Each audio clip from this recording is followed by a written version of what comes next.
তো বন্ধুরা, আগের পর্বে আপনারা দেখেছেন গঙ্গোত্রী ধাম দর্শন।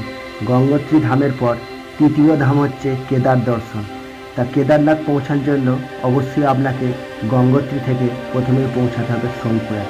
সোনপ্রয়াগ পর্যন্ত গাড়ি পৌঁছায়, তারপর আপনাকে পায়ে হেঁটে ব্রিজ পার করার পর গৌরীকুণ্ডী পর্যন্ত শেয়ার গাড়িতে পৌঁছাতে হবে।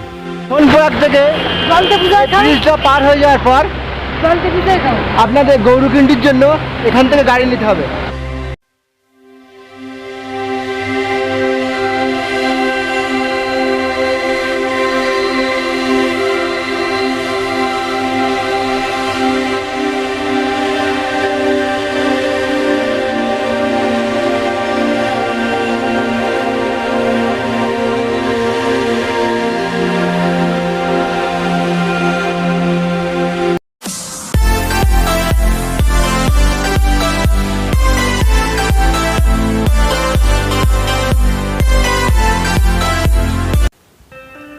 জুন 2022 শনিবার ঠিক সকাল 6টায় আমরা উত্তরকাশী থেকে রওনা দিয়ে দিলাম কেদার যাত্রার জন্য সোনপ্রয়াগের উদ্দেশ্যে।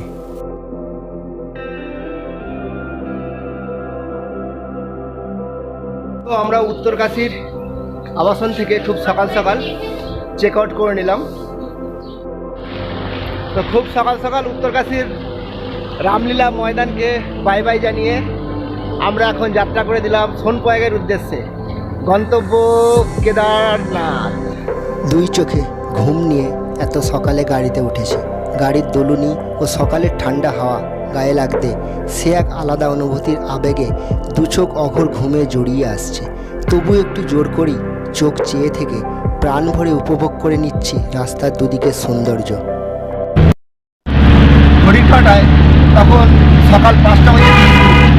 তো আমরা উত্তরকাশী থেকে রওনা দিলাম সোনপ্রয়াগের উদ্দেশ্যে।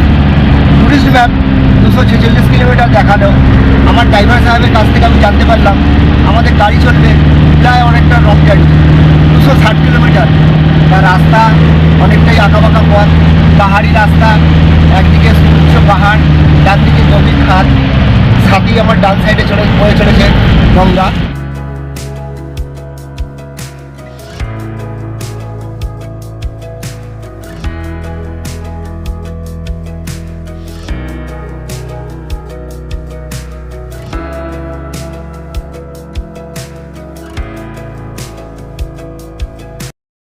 তো বন্ধুরা, আমরা উত্তরকাশী থেকে 28 কিলোমিটার পেরিয়ে এসেছি। এখানে একটা জায়গা আছে চৌরঙ্গীনাথের মন্দির। তো এখানে একটু দাঁড়িয়েছি, আমরা টিফিন করব।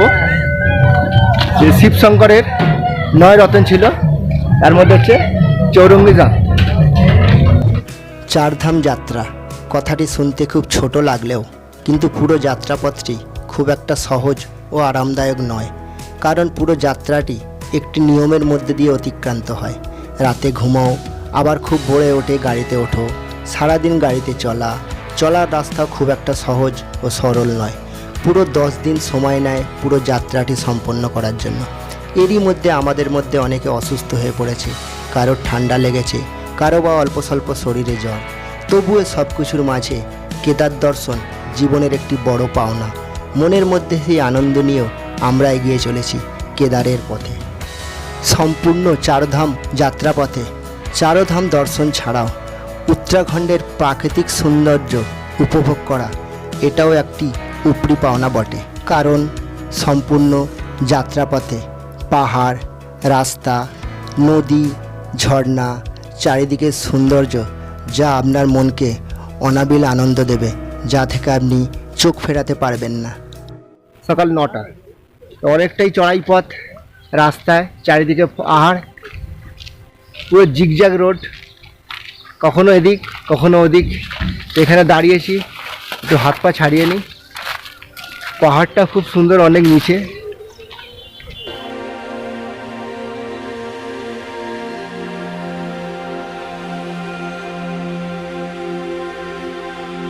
পাহাড়ি রাস্তা এতটাই খাড়াই যে গাড়ি কখনো এঁকে বেঁকে ওপরে উঠছে, গাড়ির ইঞ্জিন গরম হয়ে যাচ্ছে। তাই এখন দাঁড়িয়েছি, একটুখানি রেস্ট নিচ্ছে। গাড়ির ব্রেকও গরম হয়ে গেছে, ইঞ্জিনটাও ঠান্ডা করার দরকার আছে। খুবই সুন্দর জায়গা, খুবই সুন্দর, তবে ভয়েরও আছে, খুবই ডেঞ্জারাস। নিচের দিকে আপনারা দেখতে পাচ্ছেন কিনা জানি না, পুরো গভীর খাদ, পুরো নিচে গভীর খাদ দেখা যাচ্ছে।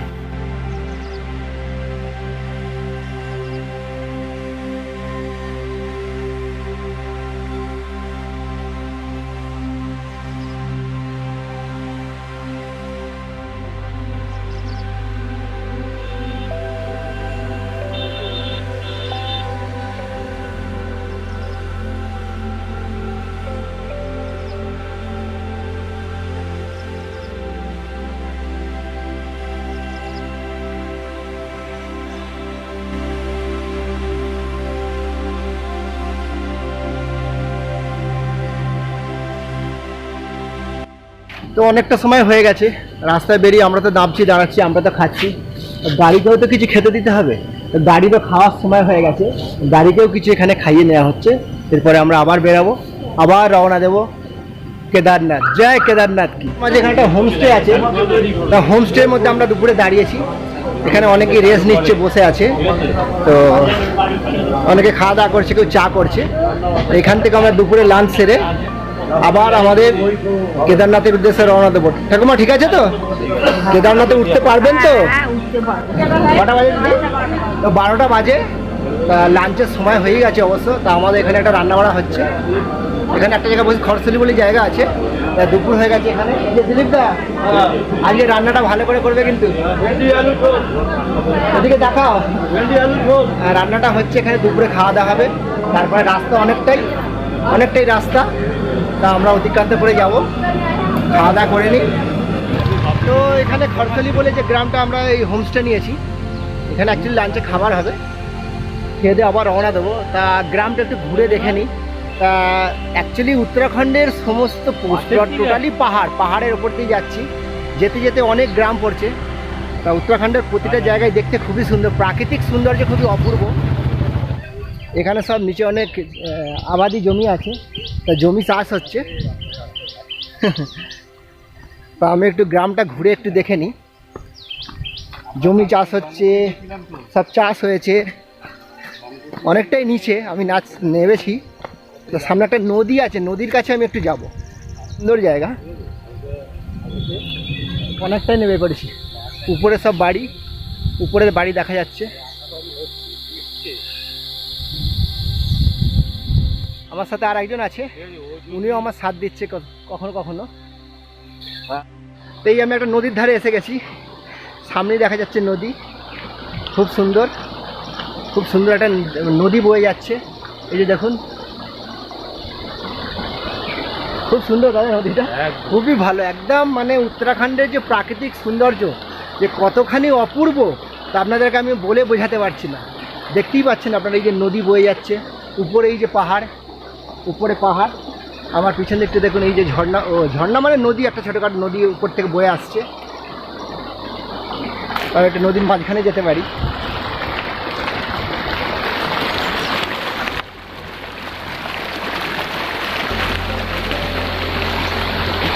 এই হচ্ছে কত সুন্দর জায়গা, উপরে পাহাড়, নদী বয়ে যাচ্ছে,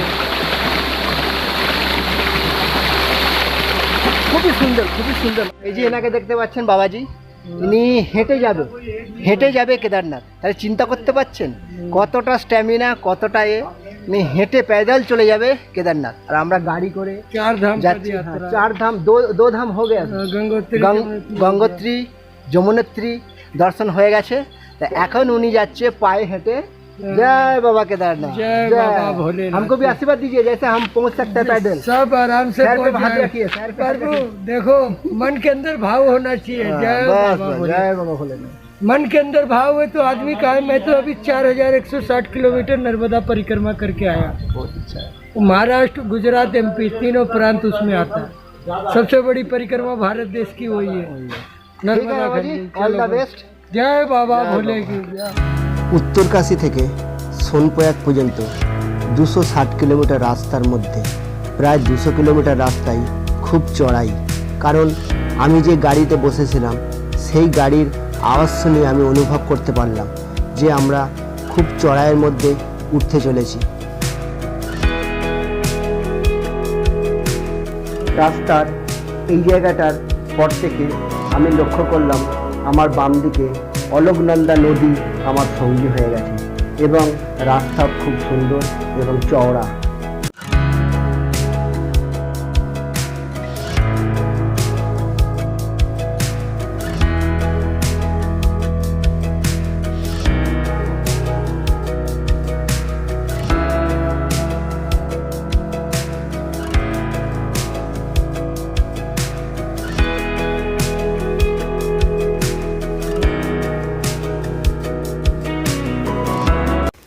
এই জায়গাটায় আমরা যখন এসে পৌঁছালাম তখন প্রচণ্ড মুষলধারায় বৃষ্টি শুরু হয়ে গেছে।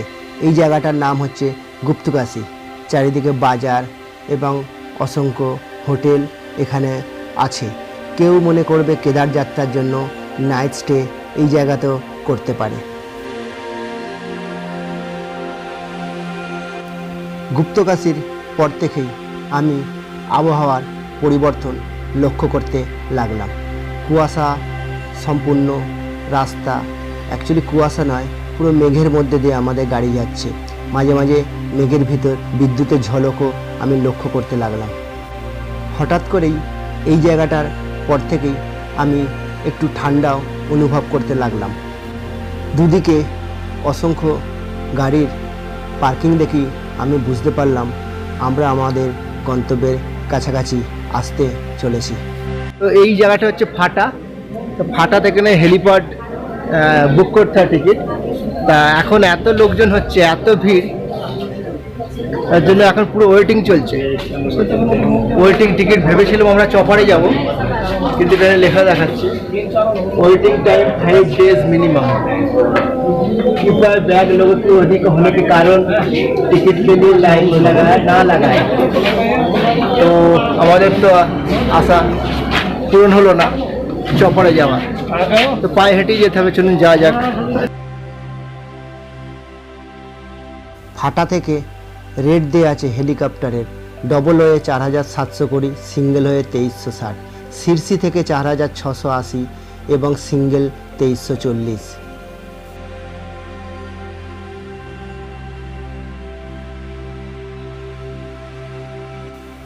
তো শেষমেশ আমি হোটেলে এসে পৌঁছে গেলাম সোনপ্রয়াগ থেকে বেশ অনেকটা আগেই। তো এটাই ছিল আমাদের সেই দিনকার মতো নাইট স্টের জায়গা।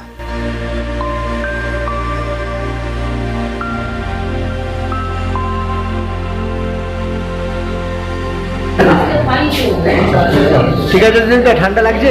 ঠান্ডা একটু হালকা হালকা আছে, সেই ঠান্ডা নেই, হালকা ঠান্ডা আছে। আমি আর আসছি না পরের বাড়ি। আর কথা বলবি না। ভিডিওর এই অংশের পর আপনাদের উদ্দেশ্যে আমার কিছু বলার আছে। তো আমি হোটেলে প্রায় 8:30 নাগাদ পৌঁছাই। তা লবিতে পৌঁছানোর পর আমি আর কোনো ভিডিও শ্যুট করতে পারিনি। তা প্রচণ্ড আমার কাঁপুনি দিয়ে জ্বর আসে। তা আমাকে হোটেল রুমে পৌঁছে দেয়, তারপর আমি কখন ঘুমিয়ে পড়ি। তা এটা আমার দুর্ভাগ্য। হোটেলে পৌঁছানোর পর হোটেলের কোনো রিভিউ আপনাদের দেখাতে পারলাম না। আপনারা দেখেছেন আগে আমি যখন গাড়ি করে আসছিলাম গুপ্তকাশী থেকেই মুষলধারায় প্রচণ্ড বৃষ্টি শুরু হয়ে যায়। তারপর ফাটা বলে যে জায়গাটা আছে সেখানে হেলিকপ্টার বুকিংয়ের জন্য আমি যখন নেমেছিলাম প্রথমে ভেবেছিলাম কুয়াশা, কিন্তু না, সম্পূর্ণটা মেঘের মধ্যে ছিলাম। ঝিরঝির করে বৃষ্টি পড়ছিল, প্রচণ্ড ঠান্ডাও লাগছিল। আমি কোনো গরম কাপড় পরেছিলাম না। তা মাথার মধ্যে বৃষ্টির জল পড়ার ফলে হোটেলে পৌঁছানোর পর আমার এই জ্বর আসে। তারপর হোটেলে রাত্রে আমি জানতে পারলাম প্রায় রাত্রি 2টো থেকেই আমাদের যাত্রা শুরু করে দিতে হবে কেদারনাথ যাত্রার জন্য। কারণ আমি পুরো সিজনে গিয়েছিলাম চারধাম যাত্রা। সোনপ্রয়াগে অনেক আগেই আমরা হোটেলে ছিলাম। সোনপ্রয়াগের আগে সীতাপুর, তারপর রামপুর বলে যে জায়গাটা আছে সেই জায়গায় আমাদের হোটেল ছিল। তা আমরা অলরেডি রাত্রি 2:30 নাগাদ যাত্রা শুরু করে দিই। কারণ সোনপ্রয়াগে প্রায় 1.5 থেকে 2 কিলোমিটার পর লোকজন এত লাইন দিয়েছিল, তার জন্যই আমাদের অত রাত্রে যাত্রা শুরু করতে হয়েছিল। যদি এই ভিডিওটি ভালো লাগে তা আপনারা অবশ্যই ভিডিওটি লাইক করুন, আর আমার চ্যানেলে যারা নতুন তারা অবশ্যই চ্যানেলটাকে সাবস্ক্রাইব করুন। কারণ আমার প্রয়াস এটাই ছিল হরিদ্বার থেকে চারধাম যাত্রার জন্য কিভাবে আমি যাত্রা করছি, কোথায় থাকছি, কোথা থেকে যাত্রা শুরু হচ্ছে, এটাই আপনাদের কাছে তুলে ধরার আমার প্রয়াস।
সত্যি প্রাকৃতিক খুব অপরূপ শোভা, সত্যি খুব সৌন্দর্য, দারুণ জায়গা। কষ্ট হচ্ছে, অনেক কষ্ট লাগে, কিন্তু কষ্টের মধ্যেও আনন্দ আছে, অনেক আনন্দ। কেউ কষ্ট করে আসলেও এখানকার প্রাকৃতিক সৌন্দর্য দেখে ভালো আর কষ্ট হলেও মন্দিরে বাবাকে দেখে সেই সব কষ্ট সব আপনি ভুলে যাবেন। আপনি